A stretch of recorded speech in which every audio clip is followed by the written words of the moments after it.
Hello दोस्तों, welcome back to the channel. Happy new year to everyone. I know I am late.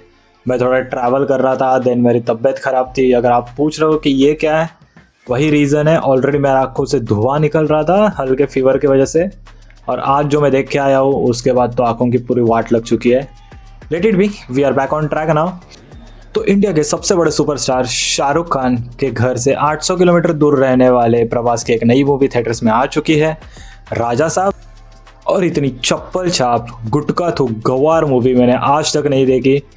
Honestly एक regional movie है, बस एक higher budget के साथ। इसके अगर स्क्रीन प्ले की बात करें तो स्क्रीन प्ले आंखों में चुभता है। वही बेसिक 2010 के साउथ के मूवीज़ के फालतू टेम्पलेट को फॉलो करता है स्क्रीन प्ले, कुछ भी नया एक्सपेरिमेंटल नहीं है। इस मूवी के लीड प्रभास की बात करें तो ये कंफर्म होता है कि बाहुबली एक वन हिट वंडर था।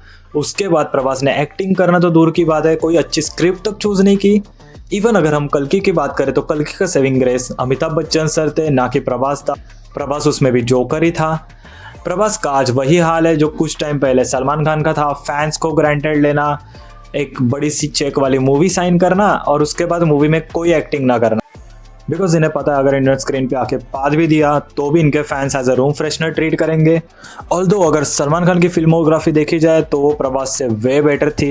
Currently I don't think so कि प्रभास किसी स्क्रिप्ट पे सेकेंड लुक भी डालते होंगे। वो बस इतना ही देखते हैं कि अगर मेरा चेक 3 डिजिट का बन रहा है देन आई एम फाइन, मैं इस मूवी में जाके काम करूंगा। बिकॉज उन्हें काम करना ही कहाँ पे है, जाना है, एक 90 मारनी है, सेट पे खड़ा रहना है, 2-4 बार हाथ हिलाना है, यहाँ वहाँ स्लोमो में चलना है। This is not done man.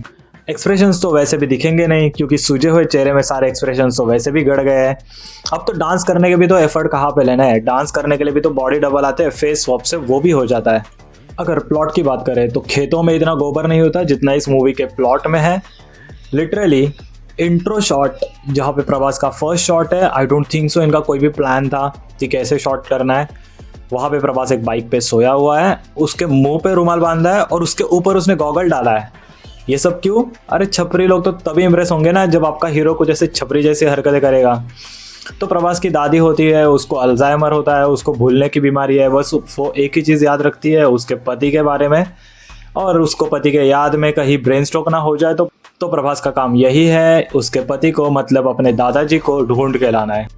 और इस सब में प्रभास ने जो चमड़ीगिरी फैला के रखी है, एकदम नो वर्ड्स फॉर दैट। तो बेसिकली दादाजी को ढूंढने के लिए पुलिस वाला हेल्प करने के लिए रेडी होता है, बट वो 5 लाख मांगता है। तो प्रभास की जो करंट गर्लफ्रेंड होती है, प्रभास उससे भीख मांग के 5 लाख रुपया ले लेता है और नई सिटी में जाता है अपने दादाजी को ढूंढने के लिए। जैसे ही वो वहाँ पे पहुँचता है उसको एक नन दिख जाती है। लिटरली 2 मिनट पहले उसने अपने एक करंट गर्लफ्रेंड से 5 लाख रुपीज़ लिए थे, उसको नए सिटी में एक नन दिखती है और वो प्यार में पड़ जाता है। फिर उस नन को इम्प्रेस करने के लिए उन्हीं 5 लाखों में से 3 लाख रुपए वो वहाँ पे डोनेट करता है और फिर आगे बढ़ जाता है। विद इन फ्यू मिनट्स कुछ शॉट्स निकलते हैं और एक नई लड़की इंट्रोड्यूस होती है, प्रभास उसके भी प्यार में पड़ जाता है। लिटरली इस मूवी में सिर्फ हीरो वर्शिपिंग चल रही है। साथ ही साथ प्रभास का इतना फालतू मिसोजिनिस्टिक कैरेक्टर दिखाया गया है। लिटरली वो अपने एक गर्लफ्रेंड को मार खाने के लिए देता है बिकॉज वो गर्लफ्रेंड ने स्टार्टिंग में प्रभास की हेल्प नहीं मांगी, जब ज़रूरत पड़ी तब मांगी, तो उसने उसे मार खाने दिया। देन ये नए सिटी में चमड़ीगिरी करते हुए घूम रहा है 2 लड़कियों को पटाने के लिए, और उसने अपने गांव में अपने दादी को संभालने के लिए गर्लफ्रेंड रखी है। जब दादी गुम हो जाती है वो उस गर्लफ्रेंड पे चिढ़ता है कि तुमने ध्यान कैसे नहीं रखा, भाई तू चमड़ीगिरी कर रहा है सिटी में, वो तेरे को नहीं दिख रहा। जिस दादी से वो इतना प्यार करता है उस दादी को भूलने की बीमारी है, तो अगर उससे कोई गलती हो जाती है प्रभास उस पर हाथ उठाता है। लिटरली वो ऐसे करता है अपने दादी पे, फिर प्यार दिखाता है, भाई यही तो प्यार है प्रभास का। देन वो अपने मामा को मारता है, अपने दोस्त को मारता है, एक बूढ़े को मारता है विदाउट एनी क्वेश्चनिंग, कुछ नहीं, मतलब कुछ भी चल रहा है इस मूवी में। इतना खराब कैरेक्टराइजेशन मैंने आज तक किसी का नहीं देखा था। इस मूवी में इतना हीरो वर्शिपिंग चल रहा है कि ये सूजा हुआ फेस जो आपको दिख रहा है, इसके आगे पीछे 10-12 लड़कियां पड़ी है। कैन यू इमेजिन, लड़कियां पागल हो जा रही है इस फेस के सामने। Late it B. यहाँ से स्टोरी आगे बढ़ते हैं और वो संजय दत्त के हवेली पे जाते हैं। यहाँ से मैं अवॉइड करूँगा कि आपको वो स्पॉयलर्स ना मिले, even though I don't think so कि आप ये मूवी देखोगे, बट लेट इट बी। वो उस हवेली पे बड़े मुश्किल से पहुंचते हैं, किसी को हवेली मिल नहीं रही होती है। एक बार प्रभास को हवेली मिल जाती है, उसके बाद भाई खुलेआम उस हवेली में कोई भी आवन जावन कर रहा है। तो वो एक जंगल के बीचों बीच एक हवेली में अटके पड़े हैं और वहाँ पे पूरा हॉरर सीन है। मुझे यहाँ से लगा था कि मूवी थोड़ी सी प्रोग्रेस करेगी, कुछ साइकोलॉजिकल एलिमेंट होगा, कुछ साइकोलॉजिकल थ्रिलर चीज़ें दिखाई जाएंगी, कुछ हॉरर होगा, कुछ तो होगा। बट यहाँ पे फिर से मैं रॉन्ग होता हूँ। उस हवेली में लिटरली प्रभास को अपने दादी का वीडियो कॉल आता है, जंगल के बीचों बीच एक भूतिया हवेली में उसको वीडियो कॉल आ रहा है। मेरे घर में एयरटेल को नेटवर्क नहीं है नॉर्मल कॉल करने के लिए, बट डायरेक्टर तो अपने लेजेंडरी थे। वो प्लॉट होल में इतना ही नहीं रुके, उस हवेली में ऑलमोस्ट वो लोग 1 मंथ स्पेंड करते हैं। वो कॉल कर सकते थे, वो वीडियो कॉल कर रहे थे, वो कॉल करके पैरानॉर्मल एक्सपर्ट को बुलाते हैं, पैरानॉर्मल एक्सपर्ट आता है, सब होता है। बट वहाँ से बाहर निकलने के लिए वो एक बार भी रेस्क्यू कॉल नहीं करते, पुलिस वालों को कॉल नहीं करते, कुछ भी कॉल नहीं करते। ये मूवी प्लॉट होल से भरी हुई नहीं है, प्लॉट होल में एक हल्की सी मूवी बनी हुई है। अगर एक्ट्रेसेस की बात करें तो भाई मुझे उनके लिए बहुत बुरा लग रहा है। उनको बस स्क्रीन पे एक्सप्लॉइट किया गया है, उनको आई कैंडी बना के रखा है। क्या सीन दिए है यार, मतलब उनका कोई मोटिव नहीं है, बस प्रभास के आगे पीछे घूमना है, प्रभास पे लाइन मारनी है, फिर प्रभास उनको पकड़ेगा, कुछ ना कुछ चलेगा। फालतू चीज़ें चल रही है पूरे मूवी में। अगर यही चीज़ बॉलीवुड में दिखाई जाती तो फिर से मिसोजिनिस्टिक चीज़ें आ जाती कि एज डिफरेंस निकाला जाता, हर एक चीज़ निकाली जाती, बट यहाँ पे सब चल जाएगा।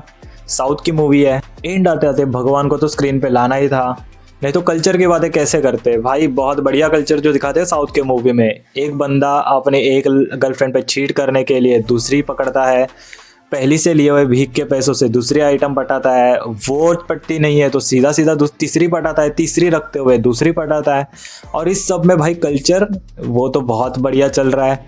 भगवान को दिखा दिया तो सब कुछ साफ हो गया। यही तो साउथ का फॉर्मूला है ना।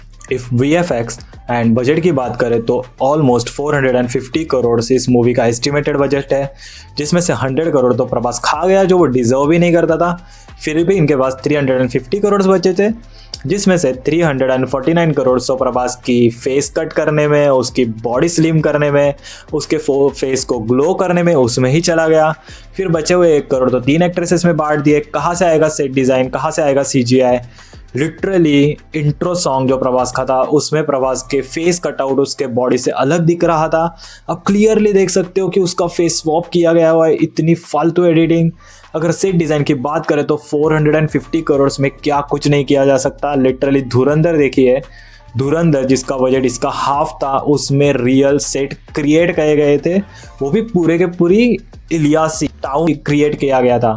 यहाँ पे उनको एक बंगलो, एक हवेली रेडी करनी थी, वो भी उनसे हुई नहीं। CGI इतना खराब है। लिटरली लास्ट में एक बीच का सीन है, उस बीच के सीन में यहाँ पे शोल्डर पे आप ग्रीन स्पील देख सकते हो, ग्रीन स्क्रीन का, जो प्रॉपरली क्रोम की होती नहीं है, उसके वजह से ग्रीन यहाँ पे लाइन दिखती है, वो आप क्लियरली देख सकते हो। 450 करोड़ के बजट में ये फालतू मूवी बना के रखी है। यहाँ से आगे बढ़े तो भाई आपके डायरेक्टर्स ने बड़े शौक से अपना एड्रेस दिया था। उस एड्रेस पे सबसे पहले तो हैरी पॉटर के मेकर्स को जाना चाहिए। लिटरली हैरी पॉटर के BGM को यहाँ पे चुरा के वाहियात तरीके से यूज़ किया गया हुआ है। कंटिन्यूसली आपको हैरी पॉटर का म्यूजिक सुनाई देगा, किसी और मूवी से चुरा हुए सीन दिखाई देंगे, स्पाइडरमैन से चुरा हुआ रेत वाला सीन दिखाया जाएगा। और अगर BGM की बात करें तो वो तो इतना लाउड रखा है, इतना लाउड रखा है सो दैट आप इरिटेड हो जाओ और प्रभास की घटिया चप्पल छाप एक्टिंग को इग्नोर ही कर दो और अपना कान बंद करके रखो। और ये सब करने के बाद मिस्टर मारुति जो इस मूवी के डायरेक्टर है, उन्हें लगा था कि उन्होंने एक लेजेंडरी प्रोजेक्ट बना दिया है तो क्यों ना उसका सेकंड पार्ट भी अभी अनाउंस कर लिया जाए। भाई पहला पार्ट तो आपसे ढंग से बना नहीं, बड़े कॉन्फिडेंसली आपने आके कहा था कि ये मेरा एड्रेस है, मेरे घर पे आ जाना। गलती से अगर लोगों की खोपड़ी घूम गई ना भाई, तुमको भाग के जाना पड़ेगा किसी झोपड़ी में रहने के लिए। इतनी फालतू मूवी बनाने के बाद इतना तो कॉन्फिडेंस नहीं रहना चाहिए कि सेकंड पार्ट भी अनाउंस कर दो। अगर वीकनेस की बात करें तो इस मूवी के सबसे बड़े नेगेटिव 2 चीज़ें थी। सबसे पहला था प्रभास। भाई उस बंदे को एक्टिंग में कोई शौक नहीं है, वो बस अपने पेचेक टू पेचेक निकाल रहा है बिकॉज उसको पता है अपना एरा ख़त्म होने वाला है। और सेकंड नेगेटिव बात थी इस मूवी का बजट। ये मूवी अगर मिनिमम बजट में बनती तो शायद अच्छी बन सकती थी, बट जस्ट बिकॉज इतना बड़ा बजट मिला, भाई डायरेक्टर ने तो एकदम खेला ही कर दिया। उसके हाथ में जो CGI का खिलौना लग गया वो उसके साथ खेलता बैठ गया और पूरे स्टोरी को घोड़ी बना के लेटा दिया। बस यही था भाई इस चप्पल चाप मूवी का रिव्यू। इससे आगे मैं और कुछ नहीं बोल सकता। लिटरली मेरा सर अभी इतना दर्द कर रहा है उस BGM की वजह से। और जो स्क्रीन पे देखा है भाई, बस उसका सेकंड पार्ट तो नहीं आना चाहिए था, लेट इट बी। तो टॉक्सिक का भी टीज़र मैंने देखा, बहुत ही पोलराइजिंग ओपिनियन है, उस पर एक पीस ऑफ वीडियो बन जाएगी। तो मिलते हैं भाई अगले वीडियो में। अगर ये वीडियो आपको अच्छा लगा है तो वीडियो को लाइक करो। अगर आपने राजा साहब देखी है तो आपके क्या ओपिनियंस है वो कमेंट्स में डाल दो। गाली देना है गाली तो मुझे कोई घंटा फ़र्क नहीं पड़ता भाई। इस मूवी को मैं अप्रिसिएट तो दूर की बात है, किसी को मैं सजेस्ट नहीं करूँगा ये मूवी देखो। और ऐसी वीडियोज़ के लिए आप चैनल को सब्सक्राइब करो। मिलते हैं अगले वीडियो में, गुड बाय।